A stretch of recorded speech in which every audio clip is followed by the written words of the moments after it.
All right. Goodness. Cool. So, hello to whoever might be out there. I know that I am doing this out of nowhere, but yeah, basically in the run-up to DrexFest, I am testing out my new live streaming setup right here, which I figured out how to use the camera that I normally use for shooting all my videos, and I'm now using it to plug directly into my computer and be able to talk with you all directly. And also I'm running the little shotgun mic that I have for my camera on top there and everything.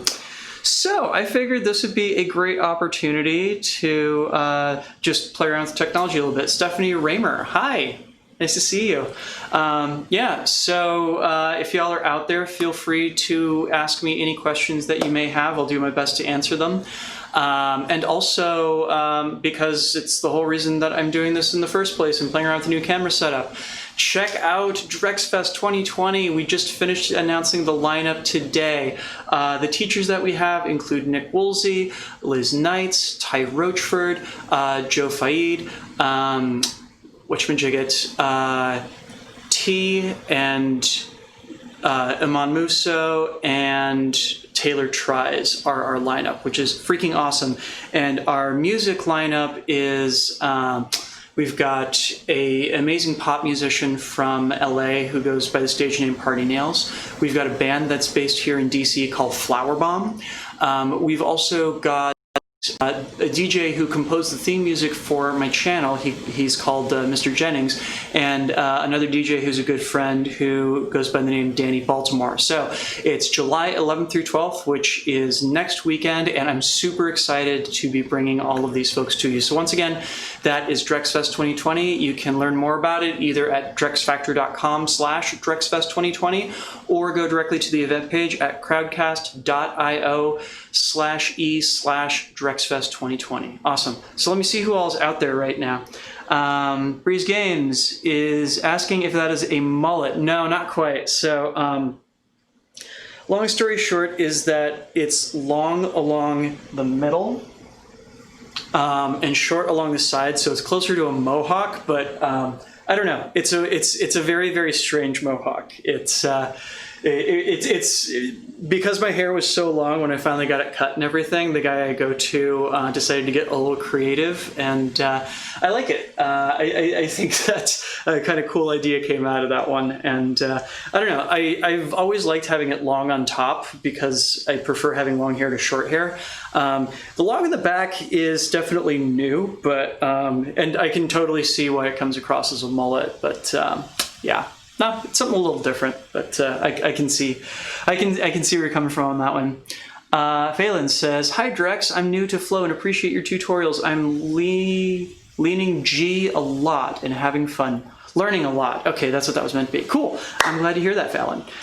Stephanie Raymer says, "Will there be replays available?" Yes. Any ticket you buy for DrexFest 2020. All of the workshops, the panel discussions, and the musical acts are going to be available on replay for as long as you want to view them. So, yes, replay is going to be available in perpetuity at the exact same spot. Great question.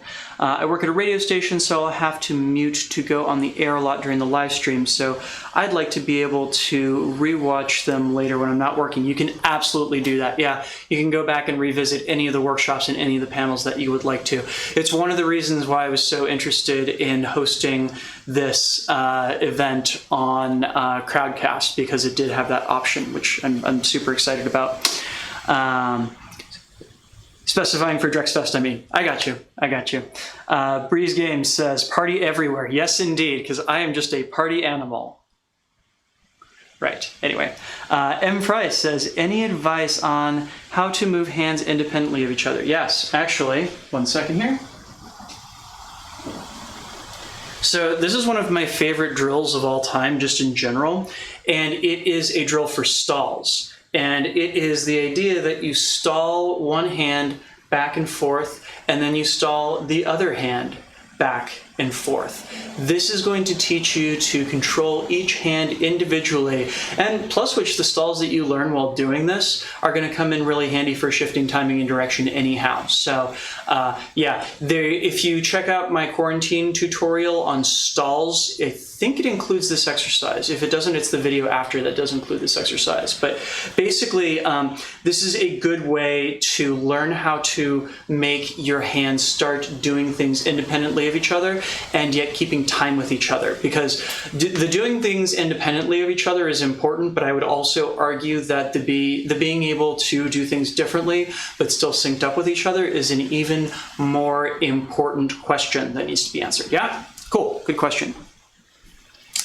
Turnulator says, hey Drex, what moves would you like to see regain popularity? Oh, goodness. There was, oh, yeah. Well, granted, this was never that super popular to begin with, but seriously, I would so much like to see more poi spinners playing around with Yuta stalls just because they look so freaking cool. I'm a little worried doing it inside of the small space where I got my laptop and the camera here, but yeah, basically that is one thing that I would love to see come back with a vengeance.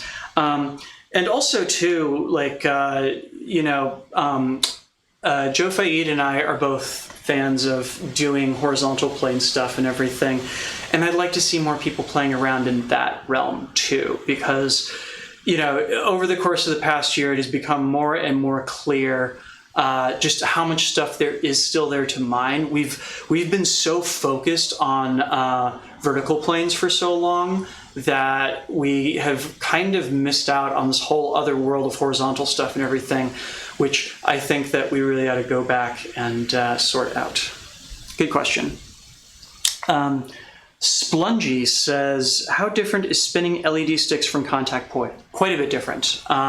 So the thing is it's the most obvious difference to you is going to be the weight distribution. You know, contact poi have almost all the weight concentrated down at the end of the poi, whereas LED stick poi, like for example, hang on,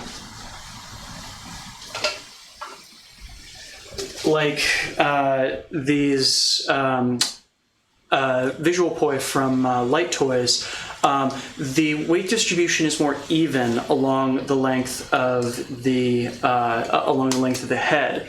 Now, there's a couple things that happen as a result of that. Number one is that you wind up in a position where certain tricks that really work in a much happier place with the weight distribution at the end, like say stalls, for example, suddenly feel very strange and unstable.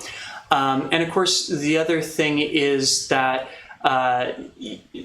certain things like, say, if I were to do point isolation stalls and the like, they benefit a lot from having the visual interest concentrated at the very end.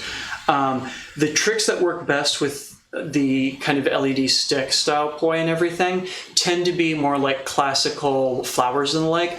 Basically, the more complex a trick, the more just like absolute nonsense it winds up looking. So it's usually in your best interest to keep it simple. Stuff that works well with trails, stuff that works well in patterns, yeah?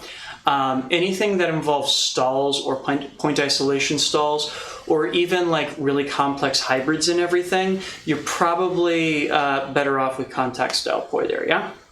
Cool. There's a was here. I think I got that right. How long did it take you to become a master at poi?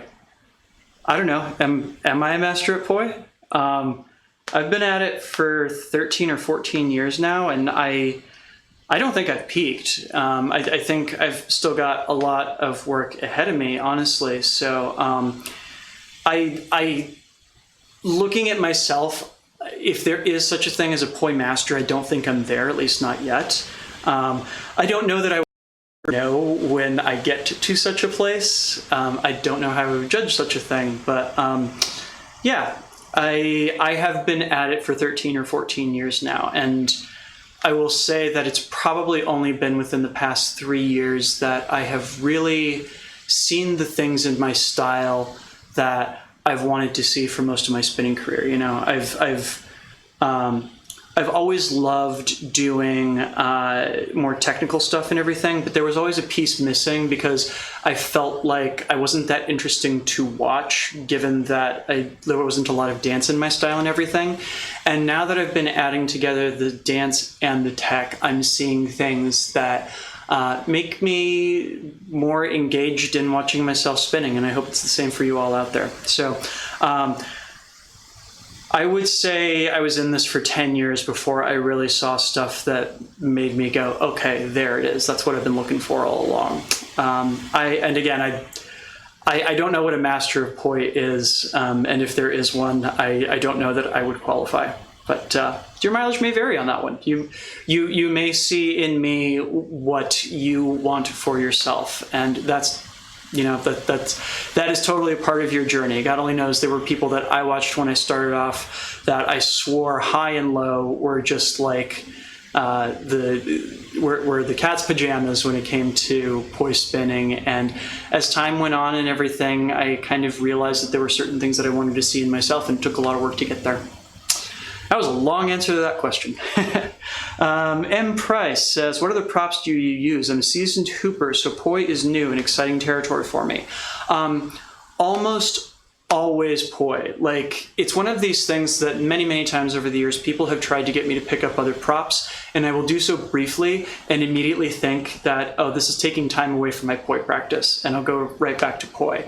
The things that I have spent the most time working on aside from poi, number one, about 5 years ago, I got super deep into double staff world. I'd always kind of like had double staves as a thing that was going on in the background for me and everything. Of course, everybody in their first couple of years of spinning is like, oh, I want to try that tool and that tool and that tool and everything. And double staff was one of those that I picked up fairly early on, but I didn't get serious about it until about 5 years ago. And then again, I fell back into poi and everything. The other prop that I've spent a lot of time on is hoop. I love hooping. But it is also the one that I decided that I would never show to anybody else because I wanted to have a prop that I would do just for me and nobody else. So you can find footage of me spinning poi. You can find footage of me spinning double staves. It is very, very, very hard to find footage of me hooping, and that's exactly the way I want it. Let's see what else we got here. Stephanie Raymer says, for learning poi using your videos, is there a specific video/series you'd recommend starting with? Yeah, honestly, so the series that I just wrapped up, my quarantine series, I want to say it's something in the order of like somewhere between 30 and 40 videos, I want to say. I did it every weekday for 12 solid weeks. That is what I would point you to, especially like probably the first 4 to 6 weeks of it. I really, really, really put a lot of thought into like how I could create a series for people that would build upon different skills and give them things that were within reach and reinforce all of the knowledge through combos that would happen, every 4 to 5 days or so. So currently, those quarantine tutorials are the best resource that I have out there for starting from scratch with poi. I have ideas for a series that would take some of that material but improve upon it, because I felt like the first 6 weeks were really, really solid, and the second 6 weeks was a little bit more uneven. There were some things that I tried that I felt didn't work out as well, and there were a couple places where I noticed that I was asking people to make a major leap in terms of adding new skills to their plates and everything, and I think it made it a little bit more difficult to follow for those latter 6 weeks. So I've got ideas for a series that would kind of parse that out a wee bit more and everything. And I don't know when or if I'm going to get to shooting that. If that's something y'all would like to see out there, please let me know, and I would be happy to make that a higher priority. But for right now, check out my quarantine tutorial series for sure. Awesome. Simon Peterson says, hi Drex, greetings from Denmark. Hello Simon, greetings from Washington, D.C. I started 1 year ago and just learned cat-eye versus isolation a few weeks back. You started 1 year ago and you're doing cat-eye versus isolation right now? I'm terrified of when you all out there get to be spinning for 13 years. No lie here. All by watching your content from beginning to end. So I will tell you the same thing I've told everybody who said that they've watched all my content from beginning to end. I'm sorry, because those early videos were terrible. Thanks so much for all the help. You're very, very welcome. And thank you for sticking with it through those early videos when I had no idea what I was doing. There's a was here says, great answer. Thank you, big fan. Awesome. I'm glad to hear that. I'm Coley Pokey says, thank you, Drex. You've helped me so much with Poi and helped me get my channel going. Drex is a Poi god. Yay! I'm so glad that I've helped you get started. I should go check out your channel after this. I'm kind of curious what kind of content you're uploading, yeah? Ricky Blitz says, how much do you recommend practicing a day? So the short answer to this is as much as you can without injuring yourself or burning yourself out. So in terms of poi spinning, I usually practice 1 to 2 hours a day at this point. There was a time when I would practice anywhere from like 4 to 6 hours at a time, like really early on and everything. I have read a lot of research about what we know about how people acquire skills and expertise and everything. And the long and short of this is that any practice time is not wasted. You can always find something to drill, even if you've got only 15 minutes a day to be able to improve your skills and everything. But you start seeing diminishing returns after about 4 hours of constant work and everything. I know there are people out there that swear by like training for 8 to 10 hours a day and everything. And if that is something that makes them feel like they're getting closer to the goal, I think that's awesome. The science that I've read suggests that after 4 hours, your brain starts to exhaust and you're no longer you're no longer getting the best of yourself out of there. So the short answer is I like putting in an hour or two a day, and I would say anywhere up to 4 hours, you're doing fantastic work. Above 4 hours, again, if it's one of those things that it makes you feel like you are getting closer to your goal, then awesome. But don't feel as though that is something that you have to do. Yeah. Because, you also want to give yourself time every day to make sure that your body and your brain have time to rest and integrate all of those new neurological connections that you've just made. Yeah. Sweet. Good question. Thank you.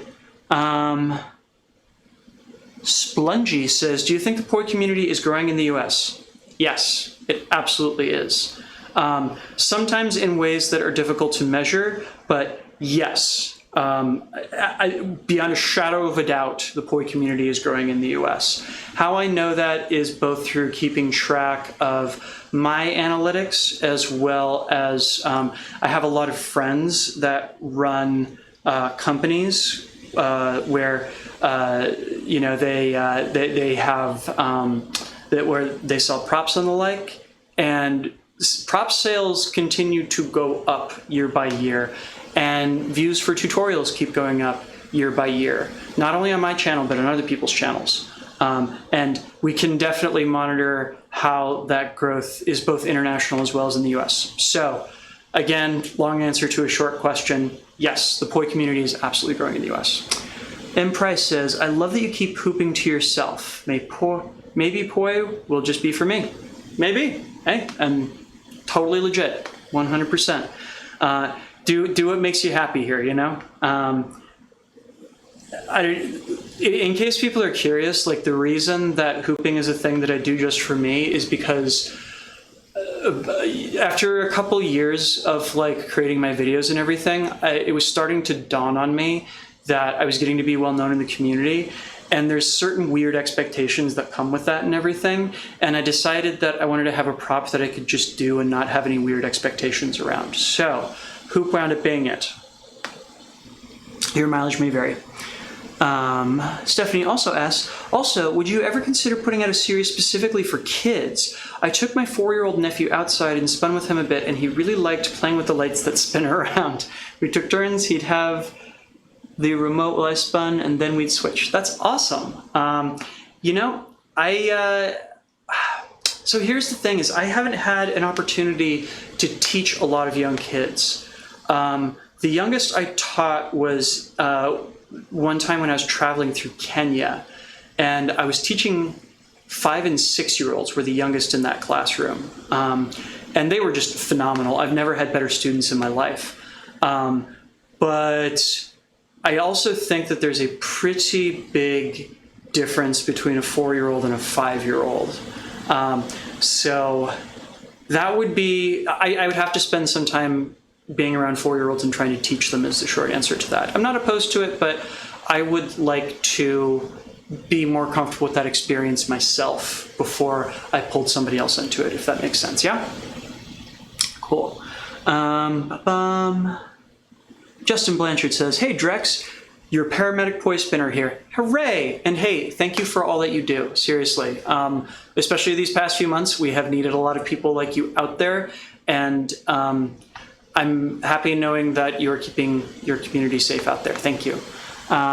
So glad you're live due to burning question. Okay, cool. Sorry, the computer's a little far away from me. Any tips for cleanly getting out of orbitals? Finally learned to get in and I'm pretty consistent. Out, not so much. Yes.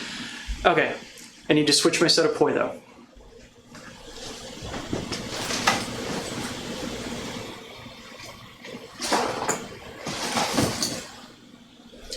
Unfortunately, orbitals don't work with those thick tethers because there's not enough room inside of the handles. Oh my goodness! Kurt Hobbs just gave me a super chat. Kurt, you're the best. You're always the person that does this too. I really appreciate it. Kurt says, happy birthday, Drex. Thanks for the amazing content. I'm looking forward to attending DrexFest. I'm looking forward to having you at DrexFest. I'm struggling with top stamps at waist height. I'm going to assume that that's actually top stalls, like the side pedals in an anti-spin flower. Any tips? Also, ever consider trying Meteor Hammer? Cool. Yes. Let me answer Justin's question right quick and then I'll get to yours. So Justin, the answer to your question is that if you haven't already, you need to learn your way around hyperloops. That is this move right here. Whew. Sorry, I'm working inside kind of a small area right now. This move right here that goes from side to side of you. Reason being that when you do orbitals, if you release the pressure on the orbitals and let the 2 poi ends come back out and everything, you'll discover you're right in the middle of a hyperloop. And if you know how to exit a hyperloop, then you know how to exit an orbital when you let go of the 2 poi, which I'm doing a terrible job of right now. It still takes some doing, yeah? So, release the pressure on the orbital, and that will help you get to the hyperloop, and that is how you exit, my friend. Yeah? Cool. I also have videos that show that in greater detail in slow motion, so you should go check that out. So Kurt, the top stalls at waist height. So these bad boys right here, yeah? Oh yeah, that's what you're after. So short answer is that the biggest thing that helps here is really to keep in mind that visual that I like to use of when the poi is passing by that vertical axis. You want to have your hand go up towards it. So if you look really carefully, as I'm keeping it down by my waist here and everything, it's actually pretty easy for me to get in top stalls that are no higher than like chest height and everything. Really, when you're doing anti-spin flowers, you should be doing your top stalls no higher than about shoulder height. If you're doing them any lower, that actually tells you that you're doing your anti-spin flowers a little bit low. The reason being that if you think of the quadrants of your body and everything, the side pedals should be straight out from your shoulders, the top pedal should be way above your head as far as you can reach, and the bottom pedal should be as far as you can reach down, right? So if you're getting your side pedals below your shoulder height and everything, that also tells you that you should work on reaching further out here. Now, again, practice, so I know that when we first work on top stalls, it's that kind of thing that we reach up as high as we can to get it and everything. If you are at that point, keep your hand close to your waist as you're spinning your poi and everything. And in that way, you should be able to use that trick of just moving your hand straight up that line to get your top stalls, at the very least, at shoulder level. And if you're really feeling tricky after that, you can try getting it lower. But yeah, this is really, really hard. I'm not gonna lie about that. The lower and lower you take those top stalls, the more and more difficult it is because you have to have that slack to be able to move your hand along. This is one of those places where really visualizing moving your hand up in order to make the stall happen is totally essential, yeah? Cool, good question. B-Bears asks, what weight are your handles? Would you do a video on this subject? Sure, I did not know that there might be need for a video on that. So, interestingly enough, these are actually lighter handles than I usually use. So these are palm grips from Lanternsmith. As many of you out there will know, I absolutely adore my Lanternsmith contact poi, they're emoji poi. They're more expensive than most companies' contact poi, but they are also a product that's been engineered from top to bottom to be a contact poi rather than somebody drilling out a stage ball.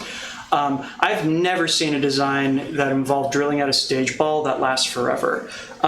These, because they have these capsules inside where you can swap out the weight and everything, and even swap out your tethers if you want to, these are amazing. To be perfectly frank with you, I have never had a pair of these go bad on me. I still have the first pair I ever got, the betas that Charlie gave me like 5 or 6, maybe even 7 years ago, and they're still kicking at it. These things are absolute monsters. The handles basically are their palm grips with 7 washers inside, and that's it. I don't have the slightest idea what that weight winds up being in grams or ounces or what have you, but it's 7 washers, and I just found out by trial and error that that was the weight that felt most comfortable for me. It's basically midway between being able to do these nice isolated throws and keeping the point of rotation around the poi head and everything while still having enough weight on them that gunslingers are a little bit more stable. If you have too little weight on the handles when you go to gunslingers, the handles will just fishtail all over the place and be almost impossible to control. So I found that 7 washers was kind of the butter zone for me in getting the best of both worlds there. Yeah. M. Price, would you consider making a video on how to host a spin jam? I'm dying to host one, but I have no idea what I'm doing. Thank you for your quarantine vids. I started Poi because of your vids. Hallelujah. It's funny you should mention that. I've actually had an idea brewing now for doing a video on how to host a socially distanced spin jam. This has been in my head actually ever since the beginning of June, and it's funny because half of the people I talk to about it think it's a brilliant idea, and the other half are just like, why would you need to make a video about that? So I haven't pulled the trigger on it simply because, or I should say I haven't given it the green light simply because the vast difference in the reactions I've been getting to the idea of it have kind of made me wonder if there's actually a utility out there, if people want something like that. But hey, if you are interested in seeing that video, I'm happy to make it. If y'all out there watching are also interested in this, please let me know in the comments, because that's how I know what I should be, where I should be directing my time and energy here. Oh, and Kurt Hobbs, still interested if you've ever considered Meteor Hammer. I am so sorry that I missed that, dudes. Oh, my bad. I got so deep into that question on the top stalls, I completely forgot. So here's a funny story for you. Yes, I have considered Meteor Hammer. I spun Meteor on several occasions. Charlie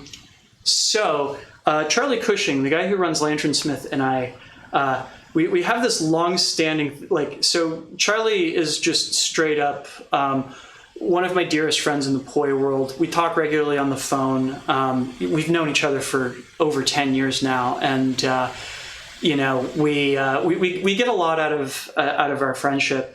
And he, of course, is the person that invented the puppy hammer, which is basically a meteor that is wrapped around your body, and you can convert it to, when you wrap it around, you basically spin it like a set of poi that are connected through a tether that goes around your neck and arms and everything.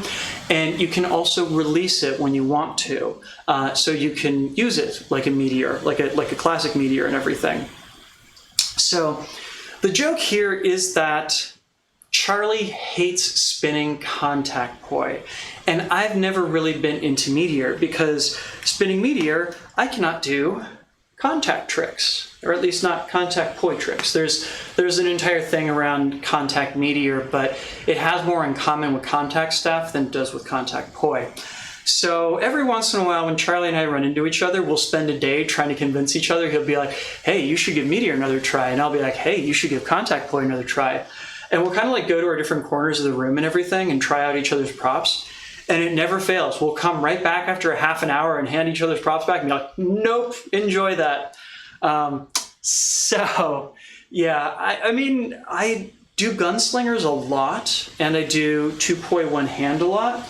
So I feel like I actually do stuff that's pretty close to meteor on the regular, but never anything that involves me letting go of my middle grip and everything. So kind of I have done some meteor stuff and kind of I haven't. That's a terribly vague answer, but yeah, that by and large that is what I would say to the meteor question. Yeah. Kurt says, I guess I can relate more to Charlie. Yeah, and you know what? You're not the only one out there. There are a lot of people that are a part of the Puppy Hammer cult, and power to them because they do some amazing things. I love watching Puppy Hammer. I've just never had the desire to go that deeply into it. Yeah, good question. Let's see here. B-Bear says, thanks, mate. You're welcome. Justin Blanchard, and to pick your brain with a common monster for 4th of July, what are your thoughts towards firework poi? I did it once, but I feel much safer doing splitter. Do I have a false sense of security? The short answer is yes. So splitter is basically powder made from titanium. Titanium burns at an extremely hot temperature. It seems like it's safer. Like here's the thing is like sparkler poi, what they're ejecting is not that much different from titanium powder. In fact, I think in a lot of cases it is titanium powder. The biggest difference there, of course, is that with firework poi, it is expelling it in an explosive fashion. And of course it makes quite the noise, and there's something to be said for the propellant that expels it and everything. But by and large, in both cases, you know, because of just the nature of how quickly things burn and everything, the titanium powder, whether it's being ejected by fireworks or whether it is coming off a splitter and everything, the physics are exactly the same. If that comes in contact with the wrong material or it happens to interact with a substance in the right way, you're gonna have a problem. I have seen people try to put out splitter fires in an emergency fashion, and I've seen it burn straight through a duvetine. Like, seriously, splitter is no joke. Be very, very careful with it. That said, again, the propellant for firework poi is absolutely a variable to consider in all of this. But in terms of the material coming in contact with you and everything, firework poi and splitter, you should basically consider it to be the exact same problem.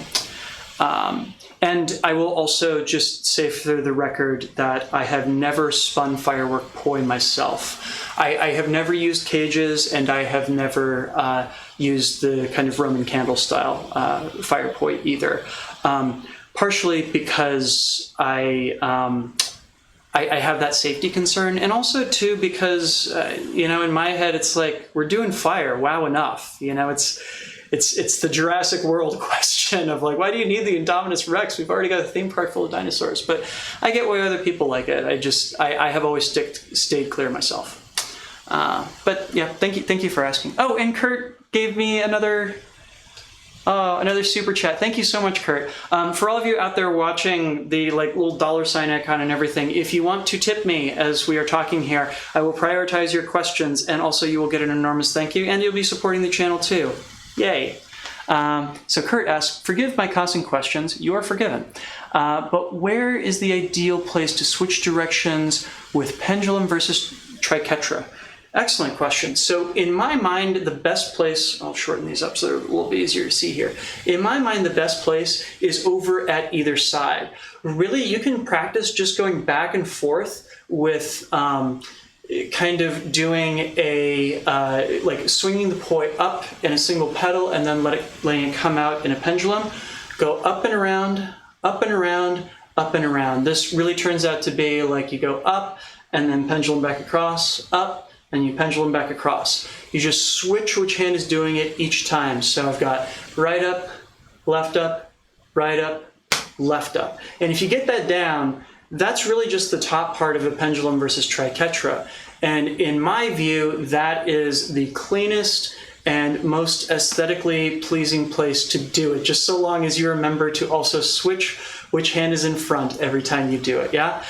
Whichever hand is going up, that needs to be the hand in front, yeah? Good question, Kurt. I like that. I like that question a lot. Oh, whoops, I missed a question up here.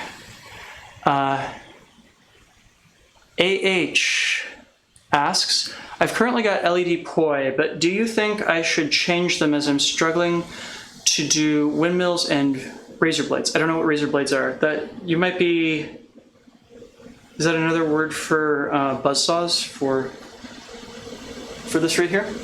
I'm going to assume that it is.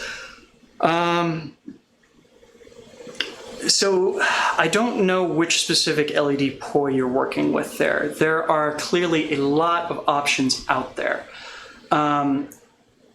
Really, it comes down to what are you most comfortable practicing with. And also, there are certain things that do help you over time. Like, once you get a lot of the basics down, it can help to have poi that have heavier heads. This is especially useful as you're drilling stalls and the like. And absolutely, if you're at the point where you're playing around with things like hybrids, make sure that your poi don't stretch. This is also really important with stalls and everything. I actually just had a conversation with somebody this past week where they were asking me, hey, I've been having all these problems doing stalls and everything. And the woman who was asking me showed me her poi, and it turned out that they were sock poi with tennis balls inside. I'm like, literally every single part of this is making your stalls more difficult.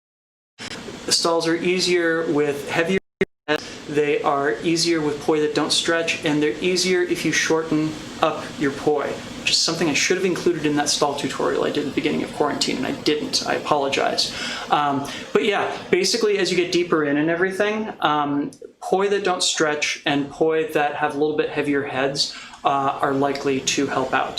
The thing is, though, is you can definitely find poi that match those characteristics. So knowing more about your unique situation, I would say, think first about what it is you're working on and see if you can identify ways that themselves may or may not be contributing how easy tricks are. Because in a lot of cases, it's not the poi, it's just that you need to drill in and do the work and everything. But there are some cases where having a different set of identify the specific ways in which your set of poi may be hindering your growth there, and that may help you narrow things down. Good question. Stouffer says, hi Drex, love your content and everything that you do. Yay! Thank you, Stouffer. Turnolator, what are the first couple tricks/concepts I should introduce beginners to when spinning poi? I mean, the first thing you literally ought to always give a beginner is just standard reel turns. Because this starts getting into their heads the idea that the direction of the poi changes depending upon their frame of reference to it. And literally, this is the cornerstone of pretty much any poi that you can get to after that and everything. And it's remarkably difficult for the human brain to adapt to that little fact itself. So that is the first thing that I would say. The second thing I would say is to either teach them butterflies or teach them stalls. I personally think that people ought to learn stalls as soon as possible because it never fails. You give people 3 or 4 tricks and the next question out of their mouth is always, how do I get back and forth between these? Put the vehicle for doing transitions up front, and that way they can start to put together the pieces for themselves, yeah? And you will all notice is exactly the approach that I took during those quarantine tutorials, and there was a reason for that. Sweet. Thank you for the question, Turner.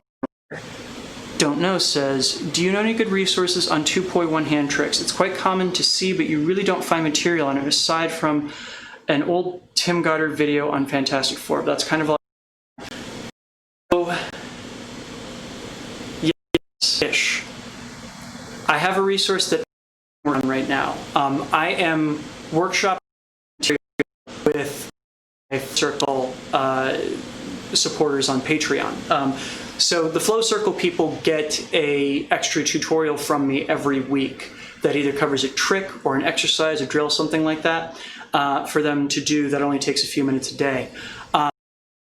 I have an idea for a 2-poi course, and right now I'm working on that material through my Flow Circle supporters. So if you're interested in that, you can always sign up for the Flow Circle at my Patreon and get access to kind of the beta version of all of that material and everything. And also too, if not, then probably within the next, I would say, probably by the end of September, I'm going to try and have that course out. And of course, we'll have a few individual videos that answer specific questions related to 2-poi one, like basic that will be accessible on my channel. So, short answer actually is that I don't know of a good resource, but I'm working on it as we speak. Yeah? So, you can either sign up to get the back on that or wait until I get it finished. But I'm working on it. Yeah. Stouffer, I had a question. But can it be possible to perform a horizontal butterfly above your head? Yes, absolutely. Like, the thing that makes a butterfly is just the orientation of the poi and hands and all that and everything. You can do that in any old plane that you want to. You can do it on a horizontal plane kind of like facing down. You can do it on a horizontal plane facing up. Way back in the day, Zan Moore used to make a thing of doing thread the needle that would go straight up and down like this, which I always thought looked really cool. So yes, you absolutely can. Stephanie Raymer asks, can you do contact poi moves with Pod Poi, or do you have to be completely round for contact rolls to work? So short answer is yes, you can absolutely do contact poi moves with Pod Poi. I would not, however, recommend learning them this way. I would recommend learning them with spherical contact poi, and once you have a good feel for them, you should be able to translate all of that over to the Pod Poi. But starting with the Pod Poi is going to be a little different, especially when we talk about things like folding lines, because doing that with kind of oblong poi and everything is super strange. Yeah, good question. Don't know, says Stephanie. There are videos where John Alvarez is using them for contact poi on YouTube, as far as I can remember. Yeah, and I've used them for contact poi too. For my original review on Pod Poi, I did mention that. Splungy says, what's your day job? This is my day job, and my job. I am a full-time poi artist. I am more than a full-time poi artist. There's a joke that I'm a huge fan of that is, an entrepreneur is somebody that works 80 hours a week so they don't have to work 40 hours a week. This is my full-time experience, my more than full-time experience. So before I did this full-time, I managed online campaigns for a nonprofit based here in DC for years. I've worked as a programmer, I've worked as a graphic designer, I've worked as a recording engineer, I've worked as a comic book artist, I've worked as a web developer for many years. Yeah, just computer stuff has always been the thing that I fell back on, which wound up being very, very useful for starting a career online and in social media and everything. So, yeah, short answer, this is my day job, and as you can see, my night job as well. AH, thank you so much. Apologies, yes, I meant buzzsaw. Cool, I figured. I will keep up with my daily practice and move on to a new set of poi soon enough. Cool, cool. Splungy says that's cool, and Stouffer, awesome, thank you. You are both so welcome. Let me check how I'm doing on time right quick, because, okay, sweet. I think I keep this open for like another 15 minutes here if y'all want to keep giving me your questions. And of course, while I do this to roll in and everything, I just want to do another plug for DrexFest. It is next weekend. It's July 11th through 12th. And it's going to be super rad. I've got Nick Woolsey, Liz Knights, Taya Rochford, T, Amon Bowman, or she goes by Amon Musso online, as well as Taylor Glenn and Joe Faid, all teaching, as well as 4 of my favorite musical acts, Mr. Jennings, Danny Baltimore, a band from here in DC called Flower Bomb, and this amazing pop singer-songwriter from Los Angeles who goes by the name Party Nails. It's next weekend. You can learn more at either drexfactor.com/DrexFest2020 or head to crowdcast.io/e/DrexFest2020 to pick up tickets. It's gonna be awesome. I have been interviewing these people all week in the run-up to the event and everything, and they are such inspiring people, and I can't wait to share them with all of you out there. So for all of you out there watching, please buy your tickets. I would love to be able to share these folks with you. And because people keep asking, yes, everything is going to be available on replay. If you buy the ticket, you can go back and watch the workshops whenever you want to. You also don't have to have off that day. You can buy a ticket after the fact and everything and go back and watch them. But it would really help me out if you bought your ticket in advance, because I'm paying all the teachers out of pocket and everything, and the more of that I can recoup up front, the happier a Drex I will be. Says, oh, that's cool. I'm a software engineer too. Hooray! Yeah, it has definitely been, having a background in computers has been more helpful for launching my channel than I could possibly express, without a doubt. Kurt Hobbs says, ever listen to The Phantoms? I want to flow. Not ever listened to The Phantoms. I don't even know what musical genre that is. What genre is that? Of course, the worst kept secret in the flow arts is that I'm a metalhead. So if they're a metal band, I'm all about it. If they're EDM, that might be a bit longer. Yeah, I'd be curious to hear. And in case anybody's curious, what I usually flow to, the stuff that I've really been into lately has been mid to late aughts post-punk revival stuff. There was a whole scene for this in New York City with the Yeah Yeah Yeahs and Interpol and all that, and a British band called Block Party. And lately I've been going back and revisiting that and just loving it. And part of that is because Flower Bomb, which is one of the bands that's playing DrexFest, they are very heavily post-punk influenced, and there's a little bit of shoegaze to their sound as well. So yeah, I highly recommend checking them out. By the way, they're on Facebook. Justin Blanchard says, Drex, also wanted to say thank you as I have read Mastery by George Leonard. Hooray! That is the book that changed my life. It's changed my practice and my skill levels increasing. I'm so glad to hear that. So the cliff notes for those of you out there is that about the time that I started spinning poi, I read this book called Mastery by a gentleman named George Leonard, and it changed the way that I approached both my practice as well as thinking about my practice in the future. And it helped me realize many things about practicing that have helped me so much over the fact that part that I was saying earlier that I don't think that I have attained any kind of mastery. Well, I don't think that I've attained mastery, but it's only I started with the goal of mastering poi 13 years ago, and it's one of those things that as you're on that road, you discover that the road is actually never ending, and you're not really upset about that, So reading that book helped me out. It helped.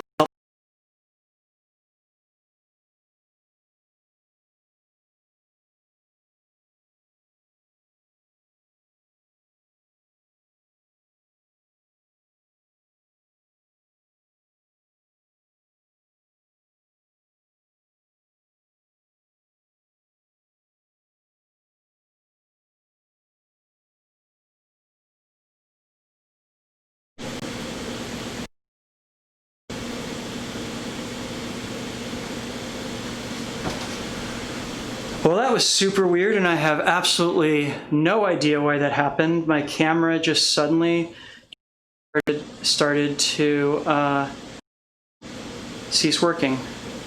Oh, it's overheating. That's what's going on here. Shoot. Okay, I guess I'm going to have to wrap this up early then. I'm so sorry, everybody. So yeah, Read Mastery by George Leonard. It changed my life, and it's I think can change yours too. What kind of metal do I listen to? Alternative metal, classic metal, thrash metal. Deftones is one of my favorite bands. Yeah, I'm kind of all over the place there. A little bit of death metal, not that much though. Cool. All right. I'm sorry to do this, everybody. This is the first time I'm trying this with this setup and everything, but it's good to know that it overloads like this. So once again, thank you all so much, and please come check out DrexFest 2020 next weekend, July 11th through 12th at crowdcast.io/e/DrexFest 2020. I love you all so much. Kurt Hobbs, thank you so much for all of the super chats. And yeah, thank you all so much out there for watching and for your amazing questions. And I'm going to call it a night and probably go watch Hamilton on Disney+, and I recommend you all do the same thing, yeah? Awesome. Thank you so much for tuning in here.